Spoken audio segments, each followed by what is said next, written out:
Hello everyone, Namaskar. So, in the last 35 to 40 days before prelims, CSAT becomes a major worry for a lot of people.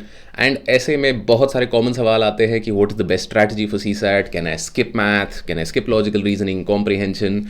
How many questions do I need to do to be comfortably across CSAT? क्योंकि अगर आप 90 to 100 score कर रहे हैं CSAT में test papers में then this video is obviously not for you. This video is for the people who are in the 65-75 के बीच वाला जो रेंज है. तो अगर ये प्रॉब्लम आपको है and you have not been able to figure out how to get beyond that, so I have a very very simple test for you. First and foremost I want you to go and give prelims 2021 and 2022 का CSAT का पेपर. This is the PYQ paper that I want you to give. And if you're scoring above 90, then this video is not for you. Please stop, go use your time elsewhere, and best of luck for your journey. But अगर आप 90 से नीचे हैं, 80 से नीचे हैं, तो then this video will be helpful for you. So first and foremost, the core idea that I want to share over here is that you have to be comfortable any two sections. मतलब सिर्फ किसी भी दो section में आपको comfortable होना है. That could be math and logical reasoning, or it could be logical reasoning and comprehension, or it could be math and comprehension. कोई भी दो सेक्शन में थोड़ा comfort आपको चाहिए. Even in these two sections you don't have to do all questions, क्योंकि हर section में हम देखेंगे तो there are about 26 to 27 questions in any section. मतलब there are 80 questions in the CSAT का paper. They are equally divided between the three sections. 26, 27, 27 के आसपास ऐसे ही रहेगा. And आपको सिर्फ 40 क्वेश्चन करने हैं. And when I've said कि you have to be comfortable only, if you're comfortable only in two sections, it is still fine. क्योंकि 55 में से 40 ले लो आप, look at it that way, or you look at it as doing only 40 questions out of 80. You don't have to attempt the entire paper. You don't have to score 150 marks. There is no point to it. We want to reduce our burden. We want to make our life easy. And for that reason, please keep in mind कि सिर्फ 40 question अगर आप कर पाते हो तो you will be very comfortable, because even in these 40 questions, if you get 4 or 5 wrong, even if you get 4 or 5 wrong out of these 40, that is still fine. You will still score about 85 marks, right? तो ये 40 question हम कैसे ढूंढें, क्या करें क्या ना करें. एटलीस्ट एक सेक्शन आपका स्ट्रांग होना चाहिए और एक सेक्शन आपका पासिबल होना चाहिए. थर्ड सेक्शन को you can be fine with it. And even then there is the idea that there are easy questions in each section. मतलब मैं नहीं कह रहा कि मैं पूरा सेक्शन स्किप ही कर देना, मैंने देखना ही नहीं है उस सेक्शन की तरफ. Because in every section, and I will show you examples for this, कि भाई even in math, even in logical reasoning, even in comprehension, there are easy questions. I'm not saying all of them are going to be easy, but if you skip an entire section, या फिर आप इस mindset के साथ जाते हैं कि मैंने मैथ को छेड़ना ही नहीं है, so then it's going to be, मतलब वो 10 से 15 मार्क्स आप easily skip out कर रहे हो. Please don't do that, because ये बहुत ही आसान 15 मार्क्स है. But where are these questions? Finding them will require a certain amount of practice, which is why I've also said कि भाई 2021 और 22 का आप CSAT का पेपर दो.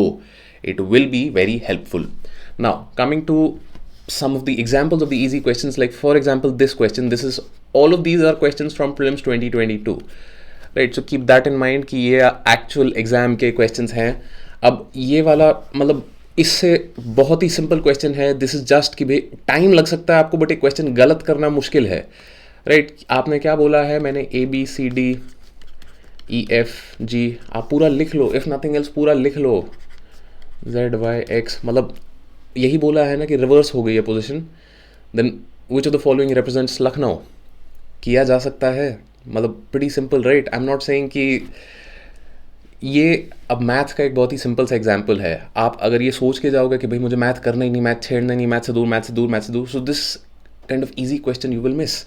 Which is I am saying keep an open mind. मैं नहीं कह रहा मैथ के सारे करने हैं, बट ऐसे क्वेश्चन जब आपको दिखते हैं कि मतलब इतना आसान सवाल निकल गया, ये करना है, राइट?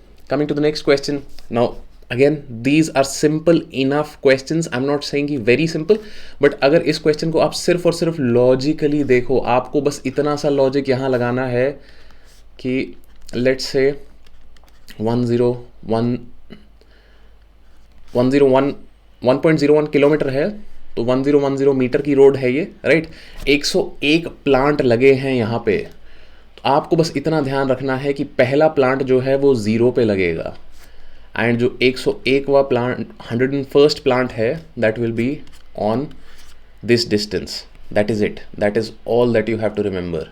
मतलब मुझे कोई तिगड़मबाजी नहीं चाहिए है, बट अब अगर मैं मैथ से घबराया हुआ हूँ तो ये तो बहुत ही बेसिक सी चीज़ है ना, कि अगर मैं गिनना शुरू करता हूँ तो I am not going to count the plant from like 1, जहाँ से शुरू किया है 0 से काउंट करना शुरू करेंगे। एंड बस इतनी सी चीज़ अगर मैंने ध्यान दे दी तो then I can find out कि भाई डिस्टेंस बिटवीन एनी 2 प्लांट, या मतलब ये 101 प्लांट के बीच में 100 पार्ट्स है ना, 1 2 3 4 5, this is distance. Let's say plant number अगर यहाँ मैं लिख दूँ तो plant number 1, plant number 2, plant number 3, तो ये थोड़ा थोड़ा थोड़ा थोड़ा थोड़ा आगे होता रहेगा। क्यों? क्योंकि 101 प्लांट्स के बीच में 100 गैप्स हैं, राइट। और ये 100 गैप को जब हम 101 से डिवाइड करेंगे we will have our answer. अगर नहीं करना, डिवाइड भी नहीं करना, तो what you can do is simply keep in mind कि 101 प्लांट थोड़ा सा ज़्यादा स्पेस ले रहे हैं, क्योंकि अगर 102 प्लांट होते तो 0 से शुरू करता हमारा परफेक्ट फिट बैठता, then the answer would have been like around number 40 और 50। बट नाउ आई नो कि भाई थोड़ा सा ज़्यादा थोड़ा सा कम है, तो राउंड फिगर तो नहीं होना चाहिए। इफ़ नथिंग एल्स सीसैट में भी मैं ये कर सकता हूँ कि भाई इन दोनों में से कोई एक आंसर होना चाहिए। And if you just think it through you will find कि भाई हाँ मतलब इट्स वेरी ईजी। तो similarly if you look at this second question, यहाँ पे why am I saying that this is a easy question. मैं नहीं कह रहा कि आपको एग्जैक्ट नंबर चाहिए या क्या चाहिए, क्यों चाहिए। मैं बस इतना बोल रहा हूँ कि इन क्वेश्चंस में भी it is very easy for you to come to a 50-50 option. कैसे? कि भाई how many weeks, days, hours, minutes and seconds in X seconds. तो मतलब देखने में वही डरावनी वाली चीज़ आ जाती है कि भाई एक्स आ गया, एक्स का क्या करे। हमें बस इतना करना है कि भाई वीक क्या होता है, डे क्या होता है। वीक में we have 7 days, right. 7 days में वी हैव 24 hours, आवर में वी हैव 60 minute, मिनट्स में we have 60 second, and second में वी हैव 1 second, राइट। तो इफेक्टिवली मेरे को बस इतना यहाँ पे एक ध्यान रखनी थी चीज़ कि अगर मैं इन सब नंबर्स को मल्टीप्लाई करूं, क्योंकि कहीं ना कहीं मुझे करना है ये कि भाई मुझे अगर जोड़ना है कि भाई कितने वीक हैं, कितने डे हैं, कितने आवर हैं, कितने मिनट सेकंड हैं, तो when I add all of these things, क्योंकि वीक में अगर मुझे सेकंड गिनने हैं तो 7 × 24 × 60 × 60, राइट, एक्स। डे में आ गया 24 × 60 × 60x, राइट। आर में 60 × 60x, मिनट में 60, मतलब 60 सेकेंड्स है तो 60x। This last one is what the game changer is, कि भाई +1x। तो we are adding all of this. मुझे पूरी मैथमेटिक्स करने की भी ज़रूरत नहीं है, बट मैं ये तो क्लियरली बोल सकता हूँ ना कि भाई लास्ट में 1 आएगा। 50-50 तो कर दिया ना मैंने, मतलब मैंने मैथ नहीं करी है, मुझे नहीं, मैं आलस कर गया कि भैया इतना कौन जोड़ेगा, कौन मल्टीप्लाई करेगा, 5 मिनट लग जाएंगे। But at least I can eliminate 2 option straight off the bat, and that is exactly what you have to also do in CSAT. भी एलिमिनेट होते हैं यहाँ पे भी ऑप्शन, मतलब बस ध्यान रखना है थोड़ा एंड घबराना नहीं है। बट हर सेक्शन में ये चीज़ होगी। Like for example this is a great passage. सबसे पहली तो चीज़ आप देखोगे कि कॉम्प्रिहेंशन में जब भी आप सारे क्वेश्चंस देखते हो, of the 26-27 question there will be some comprehensions जहाँ पे ऑप्शंस स्ट्रेट फॉरवर्ड हैं।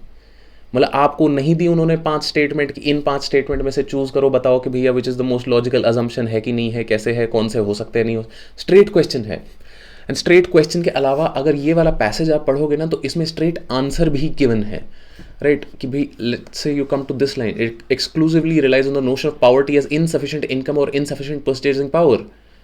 Like that is the answer for the first question, straight away given. मतलब यही इंग्लिश कॉम्प्रिहेंशन होता था ना स्कूल में। Now I understand some people feel कि CSAT वाला English comprehension is tougher than what was in school, but like there are passages like this also.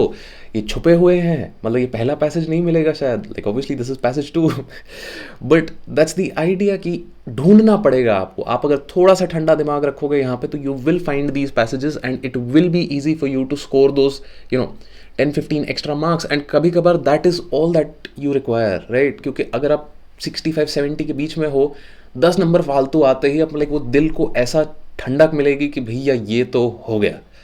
So keep that in mind. And similarly let's look at these sorts of questions. ये वाले जो questions है ideally आई feel कि मतलब these are the easiest types of questions जो कभी भी छोड़ने आपको नहीं चाहिए. आपको बस इसमें एक कॉन्सेप्ट समझना है ऑफ अ वेन डायग्राम. अगर आपको वेन डायग्राम बनाना आ गया तो बस मतलब ये वाले सारे क्वेश्चंस आपके हमेशा सही होंगे. आपको बस इतना करना है कि आपको स्क्वायर एंड सर्कल बनाते हुए चलना है. Let's say they saying some doctors are teachers. Let's say doctors are yellow and teachers are red. माने कि ये डब्बा रिप्रेजेंट्स ऑल टीचर्स एंड ये डब्बा रिप्रेजेंट्स ऑल डॉक्टर्स. यहाँ पे लिख देते हैं इस तरीके से. तो क्या मैं ये कह सकता हूँ कि भाई some doctors are teachers? Yes, वो ओवरलैप वाला एरिया आ गया. Then it's saying all teachers are engineers. Great. तो ऑल टीचर्स आर इंजीनियर्स को अगर मैं ऐसे बोलूँ कि भाई टीचर्स का जो डब्बा है वो इंजीनियर वाले डब्बे के अंदर है. Great. All engineers are scientists. Fine. अब ऑब्वियसली आई अंडरस्टैंड कि you will not have these many kinds of pens in the exam. तो मतलब आप और मतलब सिंपल सिंगल कलर से भी बना सकते हैं, but this is for the purpose of demonstration. All engineers are scientists. बस इतना ही है ना. अब लाइक कंक्लूजन देख लेते हैं. Some scientists are doctors. तो some scientists are doctors is correct. Why? Because scientist और डॉक्टर यहाँ पे ओवरलैप कर रहा है, क्योंकि scientist are engineers, engineers are teachers and some teachers are doctors, right? तो कंक्लूजन 1 सही हो जाता है हमारा. All engineers are doctors, but that is not the case, क्योंकि डॉक्टर अगर आप देखोगे तो doctor is outside. Not all doctors are engineers और not all engineers are doctors. तो second conclusion is false. Some engineers are doctors, which is correct, because some engineers are teachers and some teachers are doctors. मतलब सिर्फ और सिर्फ मैंने overlap देखना है और ओवरलैप देखते ही मैंने ये डब्बा बनाया और भाई मतलब मेरा आंसर आ गया. That's it. That's all that you have to do. तो ये वाले जो क्वेश्चंस हैं लॉजिकल रीजनिंग वाले, मतलब इस तरीके के आपको बहुत सारे मिल जाएंगे. These will look absurd. These will कि भाई मतलब ये क्या बकवास कर रहे हैं, all pen are book, no chair is pen, क्या है ये? बट आपको सिर्फ और सिर्फ डब्बे बनाने हैं. एक बार आपने डब्बे बनाना सीख लिया, इसमें ये क्वेश्चन कभी आपके गलत नहीं होंगे. तो लॉजिकल रीजनिंग में मतलब there are 26-27 questions. You don't have to do seating arrangement. नहीं समझ आता तो मत करो. You don't have to do the counting वाले क्वेश्चंस. नहीं समझ आता मत करो. बट ये वाले क्वेश्चंस हैं, डब्बा बनाना सीख लो बस एक बार. ये 4-5-6 सवाल आते हैं ऐसे, सारे के सारे एक शॉट में निकलेंगे. दिमाग लगाने की जरूरत नहीं पड़ेगी बहुत ज़्यादा. प्रैक्टिस थोड़ी सी रिक्वायर्ड होगी, but if you can figure out how to make the डब्बाज, you will be able to do these questions. Please keep that in mind. And like that's the idea कि अब आपका काम है प्रैक्टिस, कि आपने फिगर आउट करना है कि हर सेक्शन में, ईच सेक्शन में मेरे इजी क्वेश्चंस कहाँ है. इजी क्वेश्चंस को ढूंढने के लिए आपको थोड़ी बहुत प्रैक्टिस करनी ज़रूरी है. So I would recommend that you give at least 5 or 6 mock tests for CSAT only. This is not for GS, this is just for CSAT. If you have not been scoring above 75 so far, I will highly recommend that you give at least 5-6 mock tests. And उनमें अगर consistently marks कम आ रहे हैं तो और test देने की ज़रूरत हो सकती है. Please keep that in mind. And that brings us to a very important concept for CSAT, that ये qualifying paper है. Don't get stuck. अगर मैथ में कोई क्वेश्चन आपको ऐसा लग रहा है कि भाई यार ये तो हो जाएगा बट टाइम लगेगा, 5 मिनट 10 मिनट लगेंगे, छोड़ दो. Like we discussed, you only have to do 40 questions. सिर्फ 40 क्वेश्चन करने हैं आपको. आप उनको 2 सेक्शन में से लो, या आप लो कि भैया पूरा 80 क्वेश्चंस का पेपर में से सिर्फ 40 करने हैं आपको. You have a lot of time, right?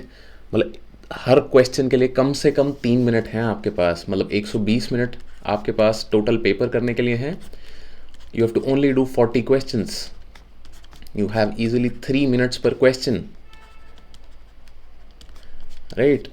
मतलब किसी ने नहीं बोला सी सैट में 150 नंबर लाने हैं, क्वालिफाइंग पेपर है, आराम से करो। 3 मिनट हैं आपके पास हर सवाल करने के लिए। जहाँ पे भी आपको लग रहा है कि 3 मिनट से ज़्यादा लग रहे हैं इस सवाल में, स्किप, मूव अहेड। मतलब ये वाली चीज़ एटलीस्ट देख के आपको पता चल जाएगी कि जैसे सीटिंग अरेंजमेंट वाले क्वेश्चंस होते हैं, they can take more time, तो भाई छोड़ दो ना पहली बारी में, क्यों क्यों झगड़ रहे हो।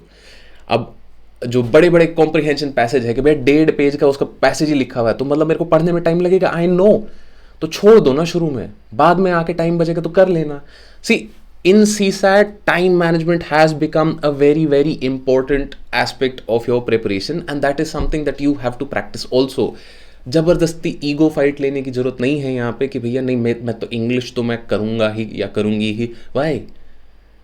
You have to pass that exam, don't worry about proving a point कि भैया हम तो कॉम्प्रिहेंशन में मतलब 30 मार्क आया है, तो पेपर फेल हो जाओगे तो कॉम्प्रिहेंशन में 30 मार्क का बन के क्या कर लिया, right? So keep that in mind. In the first round you do the strongest section that you have. There will be one section that you very comfortable with, वो सेक्शन सबसे पहले करो. एंड इवन इन दैट अगर कोई बहुत बड़ा question आ जाता है, बहुत कॉम्प्लिकेटेड क्वेश्चन, छोड़ दो, उसमें भी छोड़ दो, छोड़ सकते हो. Like we discussed, only 40 questions are needed. अगर 2 सेक्शन में भी देखूं मैं तो लाइक 53-54 क्वेश्चंस होंगे 2 सेक्शन में, उनमें से भी 40 है. तो मतलब जो आपके 2 कोर सेक्शंस हैं उनमें से भी आप क्वेश्चंस छोड़ सकते हो. Then round 2 is your second section which is जो आपका फर्स्ट इज द स्ट्रॉन्गेस्ट कि भाई मेरे को मैथ सबसे कंफर्टेबल है, या मुझे लॉजिकल रीजनिंग सबसे कंफर्टेबल है, या मुझे कॉम्प्रिहेंशन कंफर्टेबल है, whatever it is, that's the first round. सबसे पहले सिर्फ वही क्वेश्चन करेंगे. And in that you have to also sort of mark जो आपको दिख रहे हैं, क्योंकि like even if let's say you doing comprehension, तो कॉम्प्रिहेंशन के क्वेश्चंस आर मिक्सड विद कि भैया बीच में फिर 4-5 आपके मैथ आ जाएंगे, फिर 4-5 आपके लॉजिकल रीजनिंग आ जाएंगे, फिर अगला कॉम्प्रिहेंशन आ जाएगा. तो ऐसे में दिखेंगे तो है ना वो क्वेश्चन. अब उसमें से कोई एकदम दिख रहा है कि भैया ये तो बड़ा आसान सा लग रहा है, तो उसको गोला मार के रख लो. सेकेंड सेक्शन अपना आराम से जाके फिर करना. एंड देन थर्ड राउंड में जब टाइम बचे तो आपको आसान सवाल जो भी कहीं भी दूसरे सेक्शन में कि भैया मैथ का आसान, अच्छा वो देखा था, कॉम्प्रिहेंशन का वो आसान देखा था, find them and do them. And I can guarantee कि भाई 40 क्वेश्चन करने में प्रॉब्लम नहीं आएगी. I understand a lot of people से कि भाई time management is a big problem in CSAT, but if you follow the simple idea you will be able to do it very easily, right? And finally if you want some practice questions, theory, ये सब type चीज़ चाहिए आपको कि भाई मतलब ये नहीं पता चल रहा कहाँ से प्रैक्टिस करते, you can visit upscprep.com/csat. the link will also be in the video का description. वहाँ पे मतलब हमने काफ़ी हद तक थ्योरी जो है मैथ की, लॉजिकल रीजनिंग की, कॉम्प्रिहेंशन की काफ़ी हद तक हमने दे दी है. If you want you can practice, and मतलब that's all that is required कि अब आप बस एनर्जी और एंथुजियाज्म अपना लेके जाओ पेपर में. And these are 2 things that will also help you with GS. I would highly recommend that you all start at least 30 minutes of daily exercise and some meditation, क्योंकि paper में जाके किसी न किसी चीज़ से तो फटी जानी है. मतलब मैं नहीं कह रहा कि भाई CSAT से होगा, GS से होगा, बट कुछ ना कुछ ऐसा होगा जो एकदम स्ट्रेस दे देगा. एंड उस मोमेंट में अगर आपने अपना संतुलन बनाए रखा तो you will get ahead of the competition. क्योंकि there are so many people who go into prelims every year and look at the difficulty of the exam and they lose their nerve. And those are the people who I think will find it very difficult to clear the exam at any given stage. So at least उन लोगों से आगे आप जा सकते हो with these very simple things. 5 minutes of meditation on a daily basis and 30 minutes of general exercise. It can be walking, yoga, running, anything that you want, but do some exercise. Right? So with that, we'll end this video. Thank you all for watching and best of luck on your UPSC journey. If you've got any doubts, please do let me know in the comments below.